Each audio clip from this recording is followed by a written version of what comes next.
¿Qué tal, amigos internautas? Gracias por su preferencia para este espacio de El Salvador Today. Qué bueno que nos acompañan una vez más.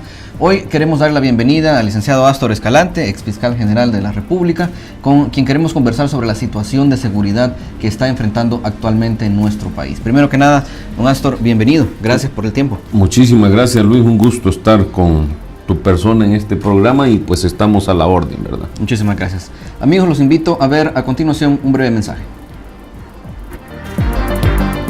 Este espacio es presentado gracias al gentil patrocinio de... Los mejores productos de concreto los encuentra en Megablock.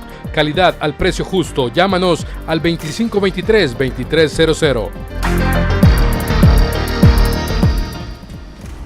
Gracias por permanecer con nosotros. Don Astor, le reitero el agradecimiento por estar aquí en nuestro país, en nuestro espacio. Y hablando de nuestro país precisamente, que es lo que nos interesa, estamos cerrando, pues ya estamos en el 2 de octubre, pero acabamos de cerrar un mes que nos deja datos preocupantes, principalmente en cuanto al tema de homicidios, que es sin duda lo que en nuestro consciente colectivo, en el ideario de la población, representa tal vez el principal problema de violencia, ¿no? Y es evidente, pues, porque se trata de muerte, se trata de pérdida de vida, se trata de un luto que se esparce básicamente sin control en las familias.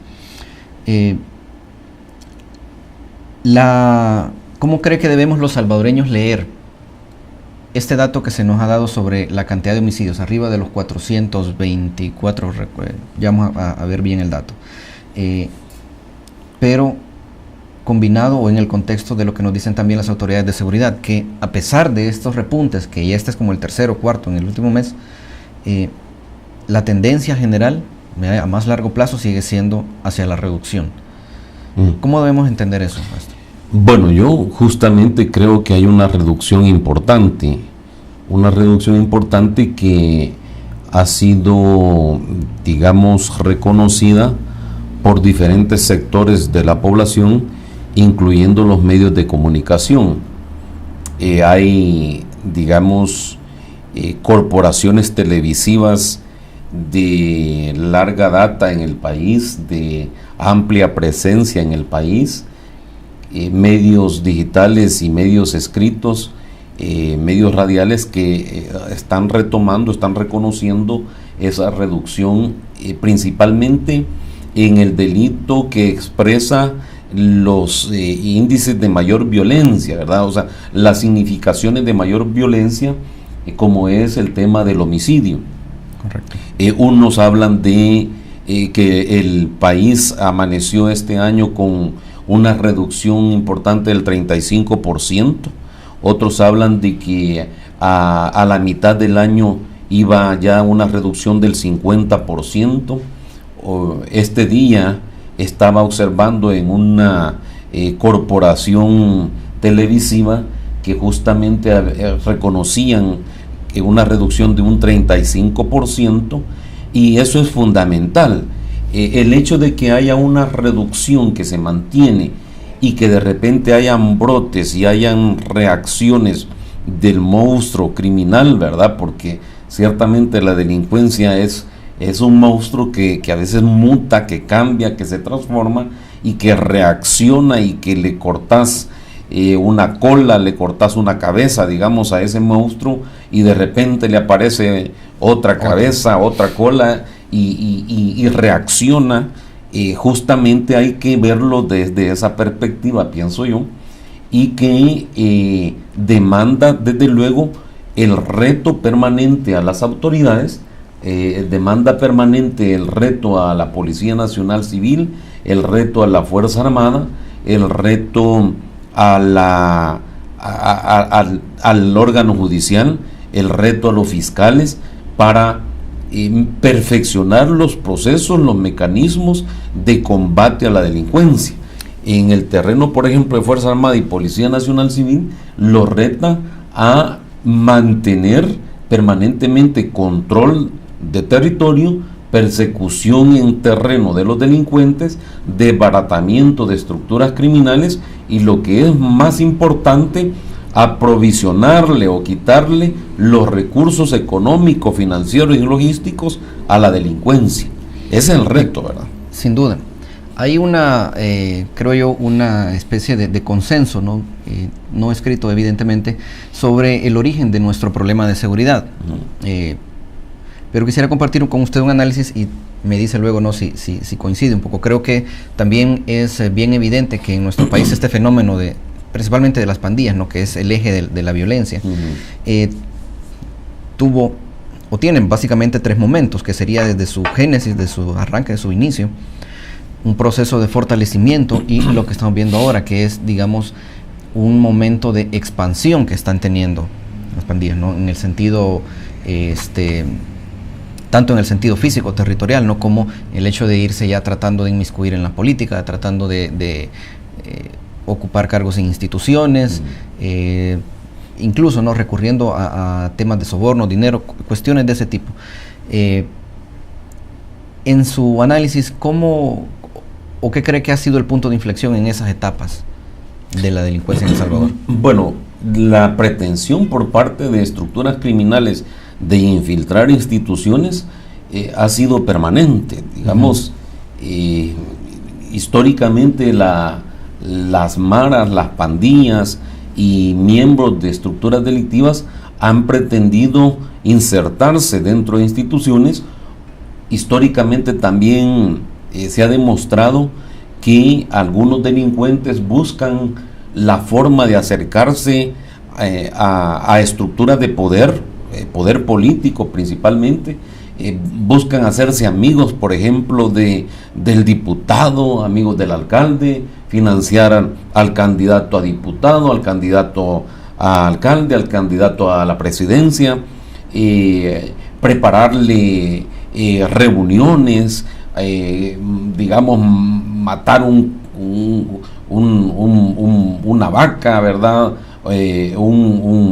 Un cordero, un venado, y hacer una especie de celebración, y hacerle un festejo, una celebración, para decirle, mira, estamos apoyándote, y de paso, incluso en esa comilona, pedir fondos, recaudar fondos para dárselos a un candidato. Es decir, son estrategias que ha utilizado permanentemente, históricamente, algunos criminales o algunos que andan relacionados con los criminales, para en un momento determinado tener, digamos, amistades influyentes, tener incidencia política, tener incidencia económica. Vos ves, por ejemplo, en algunas fotografías que a veces se filtran, que de repente llegan algunos funcionarios y algunos delincuentes aparecen abrazando al candidato. Es decir, ya lo hemos visto, sí. Eso ya no digamos tratar de enlistarse, por ejemplo, en una Academia Nacional de Seguridad Pública, en un ejército nacional, a través de soldados, etcétera.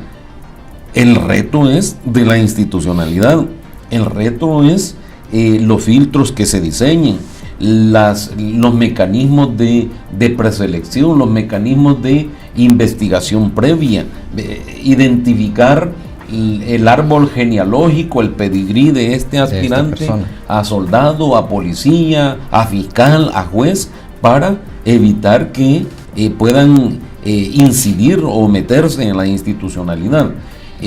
Pero digamos, esa pretensión de parte de ellos siempre lo han tenido. El reto es cómo controlas eso y cómo lo combatir. Y si los procesos te fallaron, pues tiene que haber mecanismos importantes para depurar a ese mal elemento si se detecta que ya está dentro de las instituciones. Quiero que me acompañe, por favor, a un breve corte comercial. Cuando regresemos también quiero que tratemos el tema de las extorsiones y principalmente por el plan especial que ha lanzado el gobierno para combatir este problema, pues que afecta directamente a la economía, principalmente a las empresas más pequeñas, ¿no? Okay. Amigos internautas, por favor, acompáñenos, enseguida volvemos.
bueno que permanecen con nosotros. Continuamos hablando con el licenciado Astor Escalante, ex fiscal general de la República, quien también ha ocupado otros cargos. Antes de seguir en la plática, los invito a ver este breve mensaje.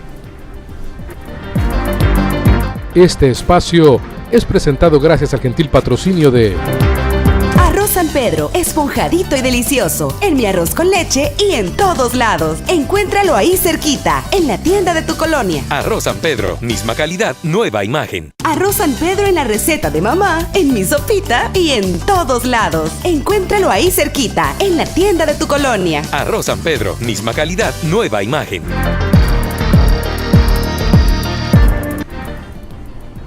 Gracias, continuamos. Licenciado, el tema de las extorsiones sabemos que es otro de lo que conversamos en el bloque anterior, ¿no? Esa parte de la expansión que han tenido las pandillas, estos grupos criminales, a la que simplemente parece que no hay forma de ponerle límite.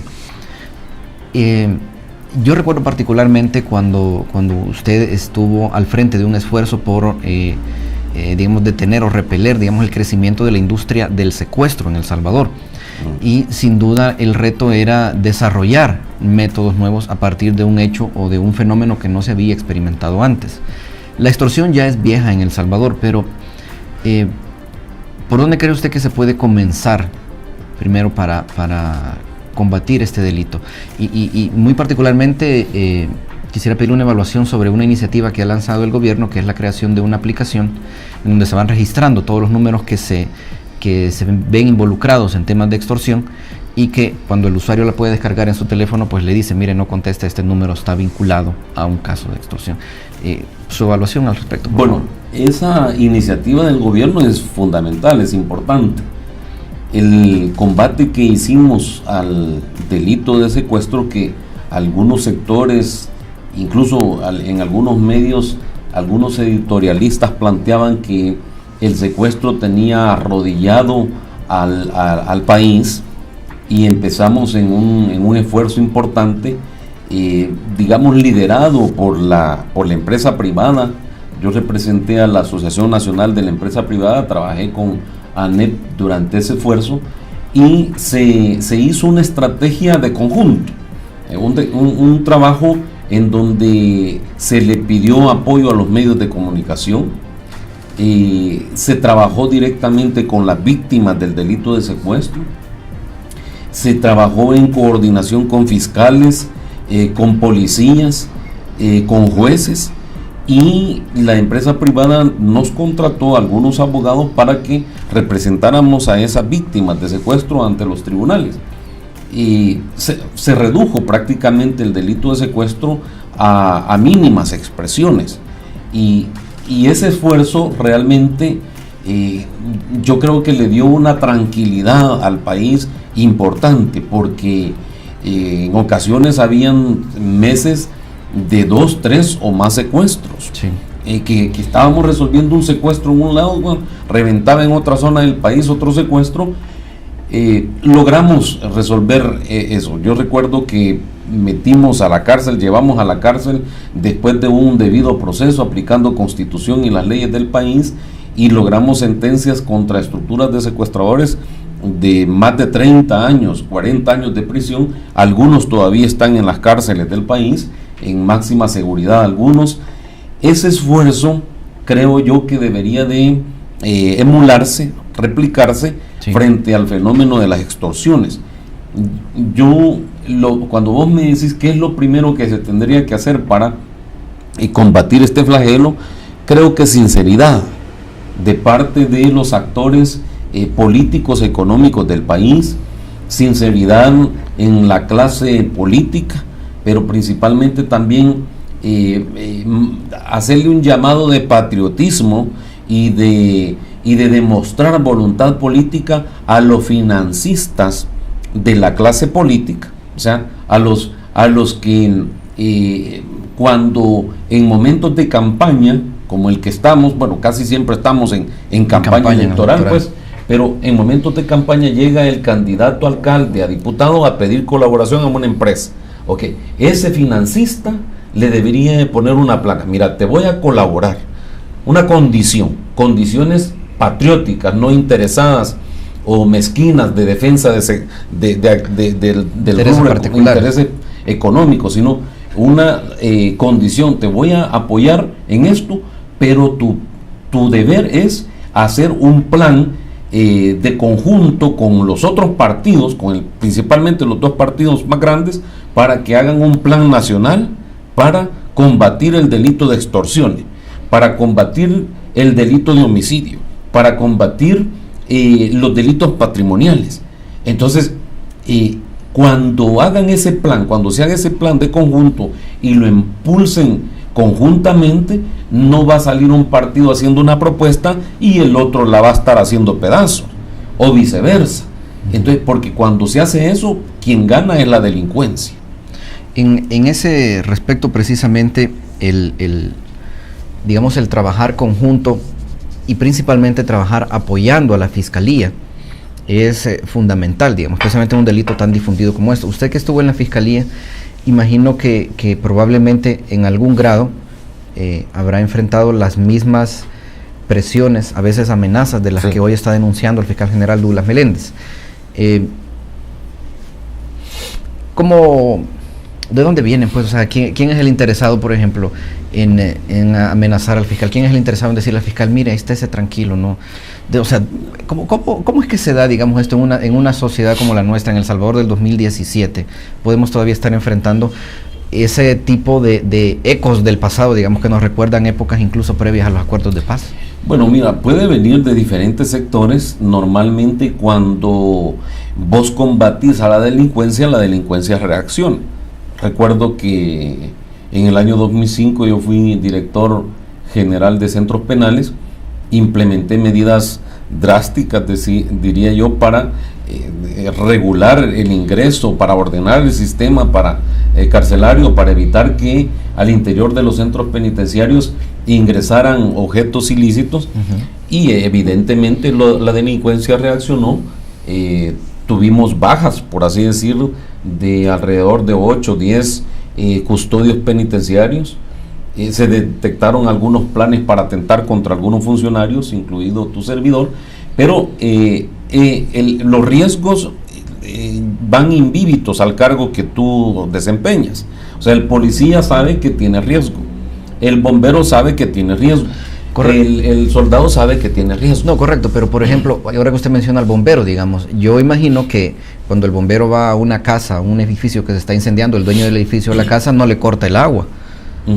¿Entiende? Exactamente. En el caso del fiscal, por ejemplo, él enfrenta, obviamente, delitos o tiene que combatir delitos a diferentes niveles, y por su parte, digamos, sí puede, de hecho, verse en la necesidad o en la obligación legal de actuar contra el que tal vez le aprueba los fondos, el que tal vez le dice, mire, este año va a poder gastar tanto.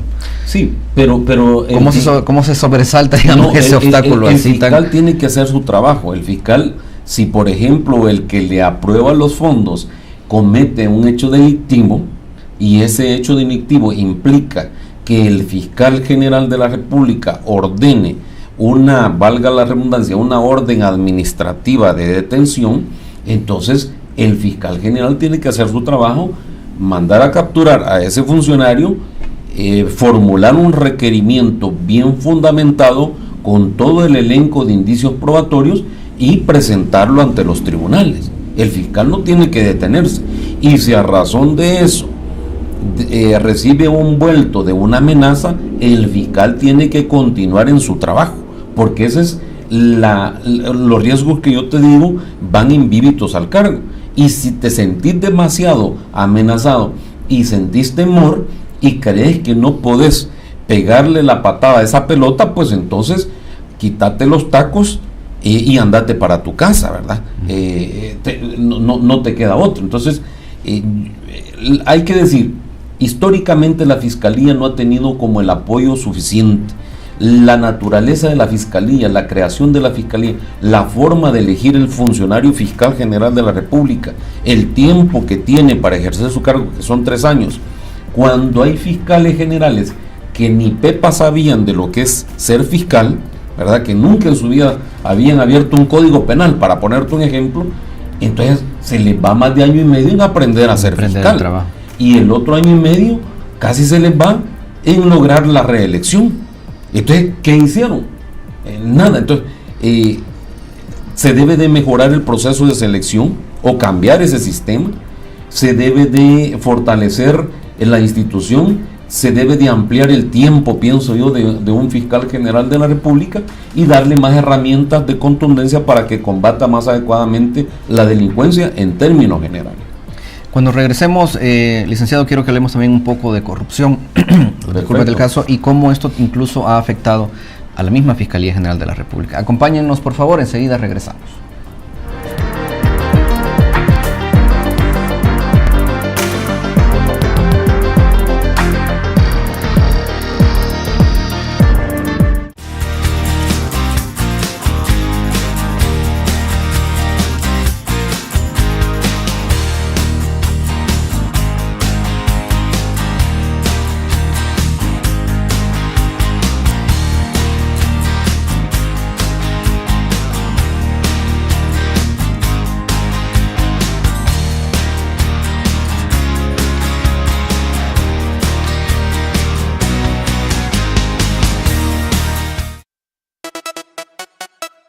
Don't stop.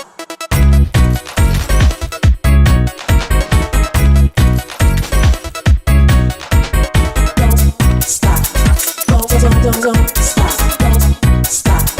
Don't stop. Don't stop. Don't stop. Don't.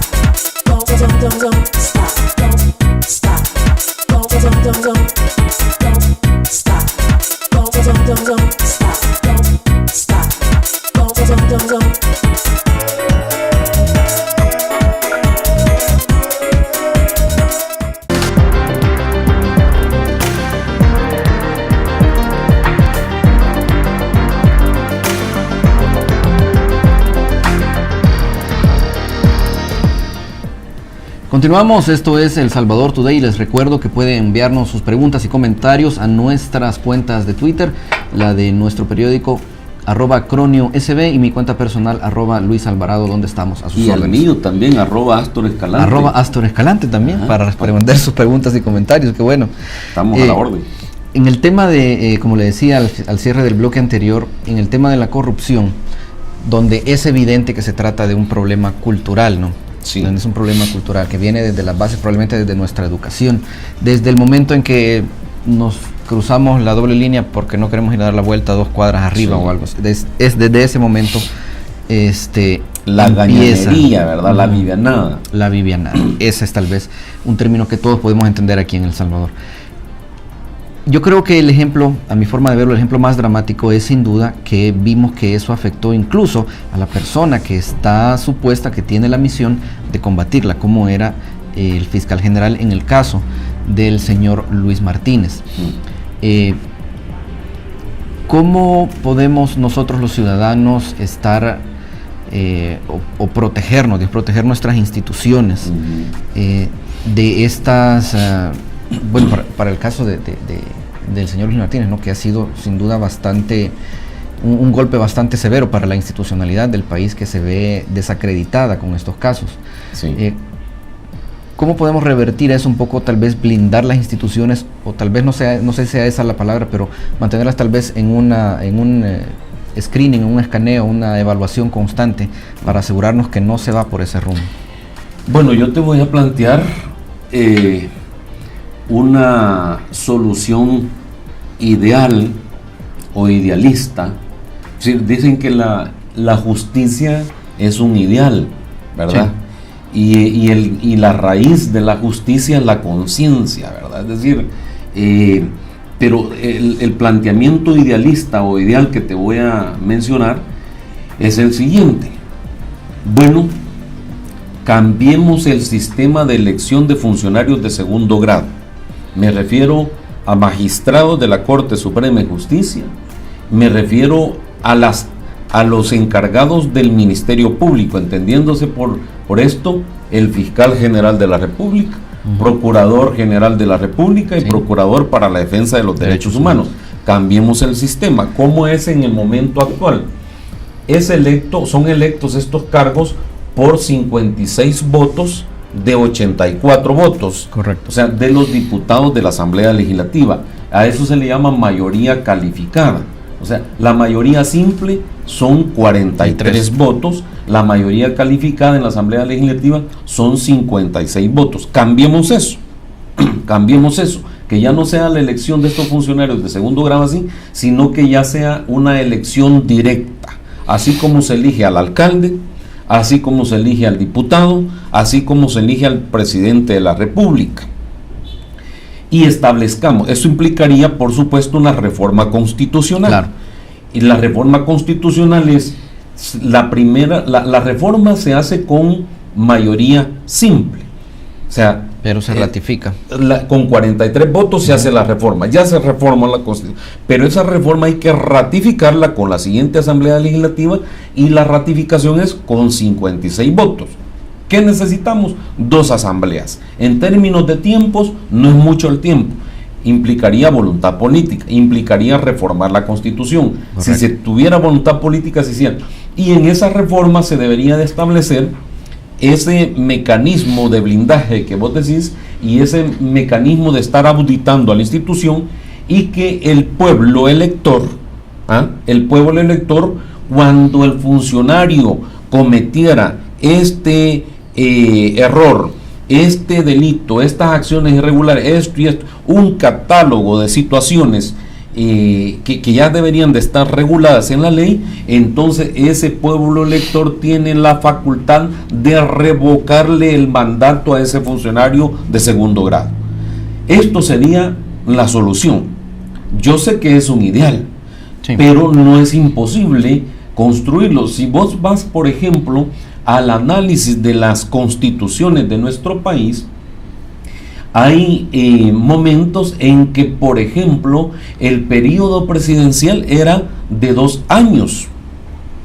Luego, en algunas otras constituciones de nuestro país, el periodo presidencial era de 4 años. Ahora estamos en un momento que el periodo presidencial es de 5 años. Lo que te quiero decir, estimado Luis y estimados cibernautas, estimados amigos que nos ven en estas ondas cibernéticas, ¿verdad? Lo que quiero decir es que las cosas se pueden cambiar para mejorarlas, ¿verdad? ¿Qué implicaría esto? Bueno, un movimiento de la población importante para que forzara no solo a la clase política a hacer esos cambios, sino al sector financista de la clase política para decir, hombre, cambiemos la Constitución y mejoremos. Queremos mejorar las cosas, queremos un verdadero combate a la corrupción, hagámoslo. Y si nos sale un funcionario de segundo grado que se corrompió, ahí están las cláusulas y está el mecanismo para que el pueblo le quite el mandato y ponga a otro funcionario de mejor estampa y de mejor calificación para que haga un buen trabajo para el país. Excelente. Quiero también abordar otro tema. Sin duda, esa propuesta, como usted lo dice, es un ideario, pero también habría que analizar todo. Ahí hay que discutirla, ¿verdad? Todas las implicaciones. Pero hay otro tema que también es muy actual en cuanto al tema de seguridad, en cuanto a la situación de seguridad, y es un poco... me cuesta un poco expresarlo porque yo lo he planteado en algunos textos de una forma que tal vez es un poco difícil de entender, pero es como decir que nuestra sociedad de algún modo se ha visto seducida por la violencia, una especie de síndrome de Estocolmo en relación a la violencia. ¿Por qué? Porque como salvadoreños, y creo que todos, me incluyo, en algún momento hemos caído en eso, ¿no? En llegar a celebrar, digamos, la muerte, la ejecución de un criminal, de un pandillero, principalmente pandillero. O sea, vemos, y como periodista nos toca ver eso, ¿no? Se da una situación de homicidio, de pronto en un lugar con tales características, asumimos de inmediato que es pandillero, asumimos que algo está involucrado, o sea, se hace un juicio a priori sin tener ninguna evidencia. Y eso es generalizado. Eso nos lleva también de pronto a celebrar, como lo digo, estas situaciones de violencia que se dan, que en realidad no están abonando a la solución. Es un nivel de deshumanización. Exacto, deshumanización. Y por ejemplo tenemos este caso de los policías en el caso San Blas, en donde, bueno, hubo un sobreseimiento de los involucrados a partir de que la fiscalía no logró individualizar, según lo que dijo el juez. Ahora, el juez no ha dicho en ningún momento de que no se dio una ejecución extrajudicial. Y bajo el principio de que la ilegalidad del delito se tiene que combatir desde la legalidad, dentro del marco legal, ¿cómo cree usted que nos puede llegar a afectar esta, digamos, este ideario, esta especie de principio que le digo que estamos construyendo, esta animosidad por combatir la violencia con más violencia, incluso fuera de la ley? Nos debe preocupar en realidad, o tal vez lo que le quiero pedir más que un análisis, es una reflexión sobre lo que esto implica para nuestro país. Sí, yo lo que te digo es que tenemos que buscar los puntos de equilibrio. Es como en el tema de las personas, o sea, nosotros, dicen los entendidos en el conocimiento del cuerpo humano, que tenemos un balance, ¿verdad? Y hay un balance energético. Y entonces, si queremos, si pretendemos estar bien, tenemos que tener equilibrado nuestro balance energético. Si se nos sube mucho, pues, para el caso de la presión, la presión tiene que estar a un nivel, ¿verdad?, aceptable, porque de lo contrario se te dispara o se te disminuye y te da una serie de problemas, no sé cómo que se le llama, y te desmayas y todo eso, o te da un infarto, lo que sea. Entonces, busquemos los puntos de equilibrio. En materia de combatir la delincuencia, ya está escrito, desarrollado, y hay una cantidad de análisis y estudios en que una política criminal implica la represión del delito, es decir, combatir al delincuente por los mecanismos legales existentes, la prevención del delito, que es fundamental, la rehabilitación del delincuente, ¿verdad?, la rehabilitación del delincuente y la reinserción del delincuente. Es decir, una vez rehabilitado al delincuente, tenés que reinsertarlo. En algunos casos se puede, en algunos otros casos no se puede, porque hay delincuentes que ya tienen, no quiero parecer lombrosiano con esto, no quiero ser como aquel autor Lombrosio que decía que el delincuente era un delincuente nato, o sea que ya nacía el delincuente y que ni a patadas, ¿verdad?, lo decía con otras expresiones, lo ibas a hacer cambiar de ser delincuente. O sea, no quiero parecer lombrosiano, pero es un hecho que no se puede, digamos, regresar a un estado sociable. Hay gente que ha decidido ser delincuente toda su vida. Y allí tienes delincuentes seriales, asesinos, violadores, algunos psicópatas, y hay delincuentes, digamos, patrimoniales. Hay delincuentes, hay estafadores que toda su vida van a ser estafadores y tienen grandes cantidades de plata, pero ellos, su idea es ser estafador y les encanta ser estafadores y viven de ser estafadores. Entonces, en algunos casos no se pueden rehabilitar ni se pueden reinsertar, pero en una buena porción o en una buena cantidad de casos sí se puede. Entonces, lo que tenés que buscar es el equilibrio, y justicia, según los griegos, significa dar a cada uno lo que le corresponde, ¿ya? Es como aquella palabra del Evangelio, en donde aquella parábola que te dice que un dueño de una finca, ¿verdad?, quería contratar trabajadores, y encontró unos a las 8 de la mañana, empezaron a trabajar, otros a las 10, otros a las 8 de la noche, de 4 de la tarde, y el finquero a todos les pagó la misma cantidad, y él dijo, esto es la justicia para mí, esto es lo que yo le... Probablemente ahora justicia sería pagarle al que trabajó todo el día $10, $20, al que trabajó solo mediodía pagarle $5, y así. Entonces, tenés que tratar al delincuente de carácter, de forma proporcional, y buscar el equilibrio. Yo creo que esa es la clave para no caer en los niveles de deshumanización, combatir al que verdaderamente sea criminal, y a la persona honrada salvaguardarla, que no paguen justos por pecadores. Bueno, se nos ha acabado el tiempo, licenciado, pero le agradezco de nuevo que nos haya acompañado. Ha sido muy interesante poder conocer su análisis. Espero que no sea la última vez que nos acompañe. No, hombre, así que muchas gracias. Estamos aquí a la orden. Un saludo a los cibernautas. Muchísimas gracias. Amigos internautas, también a ustedes gracias por estar siempre pendientes de El Salvador Today. Como todos los días, un placer. Nos vemos de nuevo el miércoles. Hasta entonces.